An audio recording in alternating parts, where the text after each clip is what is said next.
begin here. Lloyd Grant, how's it going with you these days in the land of music?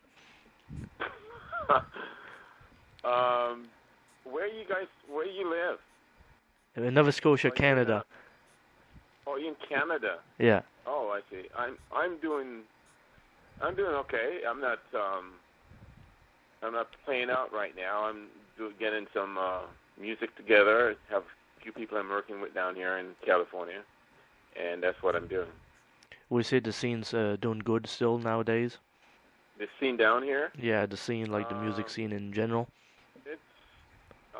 It's for some people it is. I mean, most of the bands are playing out right now for metal or like tribute bands, but I've seen a lot of new original music bands in Hollywood and Sunset Strip coming in, so like a lot of the old type music, they're reforming and regenerating some new energy in that area. You working on any demos or anything like that these days as well? Yes, I am working. I have several demos, but I haven't really released any, and I'm working on some, a complete CD, basically, and it's not completed yet, so I'm doing it kind of slowly. Would you say this is like recorded in like a home studio or in a professional studio? That is exactly that. Right. It's a home studio where I'm doing the recording and getting all the musicians in here and basically doing it. Some of them are just written with a drum machine just to get the timing right and get the drummer to put the drums on. And we have a full band going, but lately we got rid of the drummer. He had some issues, so that wouldn't work with us. So we have a new drummer we're going to start it up with in a few weeks. And like that, would you say the recordings is getting quicker nowadays, with the Pro Tools and all that stuff compared to in the past? Yeah. In the past, like when we did that stuff for Metal Massacre 1, we did it in one of those little studios with cassette tape, 4-track. I thought that was really good. But, the equipment they have nowadays, if you really do the right recording and you take whatever you have, you've got it done correctly, you can take it to a big studio and just have it mixed down, because it's no different from, depending, a little bit about what you're doing. Right. And it's no different from just going, you go to these big studios, you waste a lot of time, they sit around, they drink, they hang out, they waste time, and, when you do it at the home studio, you don't spend a lot of time eating pizza and drinking beer. You try to just get your stuff down and work on, the most problem for me is I'm not a drummer, so I have to do a drum machine by, the regular digital timing. So that takes a little bit longer to do than just getting up and play guitar. In that sense, it takes much more time when you got to program the drums yourself and do them. Yeah, it does. It does take time.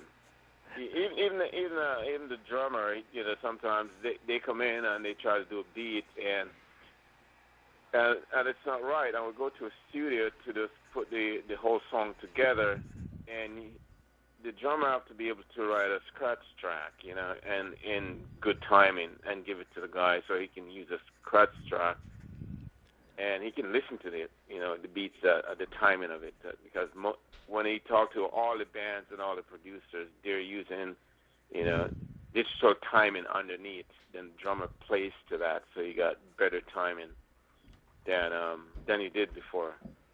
Yeah, and when the drums play, the drummer plays, it doesn't sound like a drum machine, even if you have perfect timing. So you got to have a real drummer on there. No. Yeah, but so 90% of the music that are being made now are made with drum machine. All these rappers, this hip hop music, they don't have drummers, and they're the guys that are making the big cash. Because they don't got to pay the drummer. Yeah. They're saving money like that. Yeah. That's right. Now, Lloyd, going back to your Metal Massacre days, hit the lights. What type of guitar would you have played in that? I had a Gibson Flying V. That's what I used on it. I still have the guitar. And that guitar still plays great today? Black and white. Yeah, I had some work done on it lately, and it's still it's in good condition. Plays great.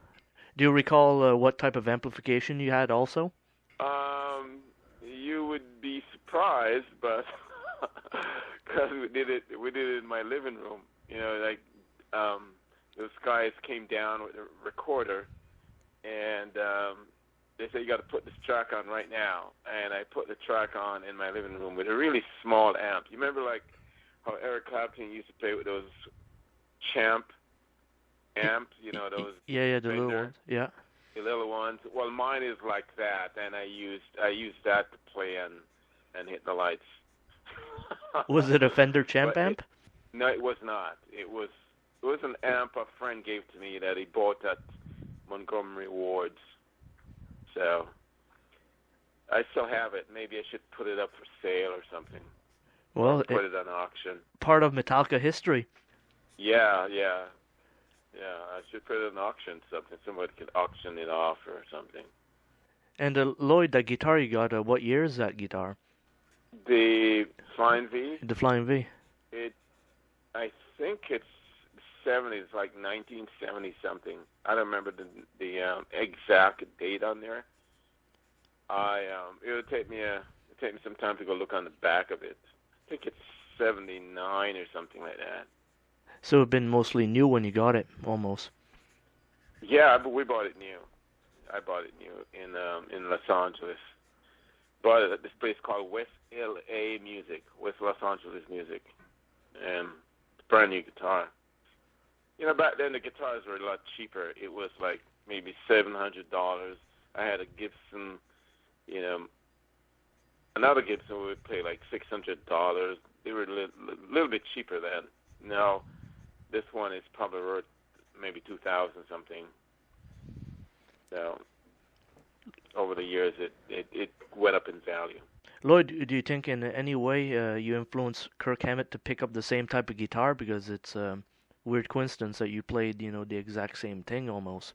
I don't know, but most of the people who were playing after that time, everyone started getting Flying V, and a lot of people now are playing Flying V when they are doing like hardcore speed metal, thrash metal. They play Flying V because that's the like because Metallica started off doing it, and James had one too. That's I'm not sure if James was Gibson. Maybe it was just like imitation Gibson. Yeah, maybe. I think it was. Yeah.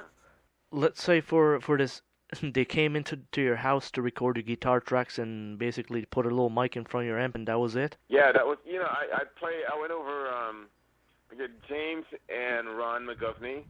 Right. They were living in the same place, and they have a rehearsal studio there, and that's where they rehearse. So we rehearsed it over there first, and we were playing with it over there. Then I guess there was a deadline to get Lars met this guy, Slago, and there was a deadline to get it on his album that he was putting out at the time, and that's why it happened that way. It wasn't like real plan in the past. Oh, we're going to come to your house and we're going to do this. It seems like I think Lars called me and he says, "Hey, we're going to come down to your house with the recorder and put this track on, the lead track on, because we got to get it to Slago so I can put it on this EP or CD." It wasn't CD back then. It was albums. LP, yeah. Yeah. Did you get to play with Metallica itself, in studio time, or did you just lay down a solo? No, we rehearsed in the studio before, at where they rehearse. It's before Dave Mustaine was in the band and all that. Then right after that, I think Dave joined up. So we rehearsed, in the rehearsal space, and they just came by and said, put the track down for them. So that's what happened. Did you happen to hear the new Metallica? Yeah, I have it. with Yeah. Lou Reed. What do you think of that? Oh no, I haven't heard it. That's the one you're talking about. I thought you were talking about, Yeah. the last CD that they put out. No, I haven't heard it, but I've read a lot. I've heard like parts of the song, on the internet, but I haven't heard it. You heard it already? Yes, it's very interesting. Very interesting Yeah. album. Most No, most I original haven't. Metallica album yet, I think. Oh, really? It's very I original. haven't heard it. I heard it was just like the Metallica was playing and Lou Reed get some roots together, or I'm not sure how it went. Basically, that's How'd what that it go? is. Yeah, basically Lou Oh, Reed's really? talking through the album and Metallica's flowing away in the background. So it's quite interesting. Wow, that sounds great. Do you keep in touch with Metallica at all? I've seen some sort of clip. Yeah. I keep in touch with them. Yeah, I went to the Big Four, and I keep in touch with them. Yeah, whenever they're in town, I would get in contact with them, and I would go to the shows, and they allow me to take other people with me. My friends sometimes, would come along, one or two people at all times, and they treat me really well, and amazingly, So it's been good. It's been good in that way. And Lloyd, let's say before recording Hit Lights and playing with Metallica, how did they find you? Me and Lars was playing starting this band before. That's it. It was just me and Lars. Then we had a couple other people before that, maybe. Then, I guess we're looking in ads. Actually, it's Lars. He's looking in ads for other people. We find people. We rehearse with them. We audition a few people. Then I'm not sure what I was doing, but I wasn't in the mix for a while. Then he and James got together, and they were playing for a while. So it was Lars found me on the. Oh, I called him up. I think I called Lars up. He has an ad in a paper down here called The Recycler, and they have a lot of musicians back then, like in the early '80s. There's a lot of glam rock and all that stuff going on here, and he was into the heavier stuff. And so he called me, or I called him. I can't remember. I believe I called him, and we started playing together in that way. Then James came in the mix. Then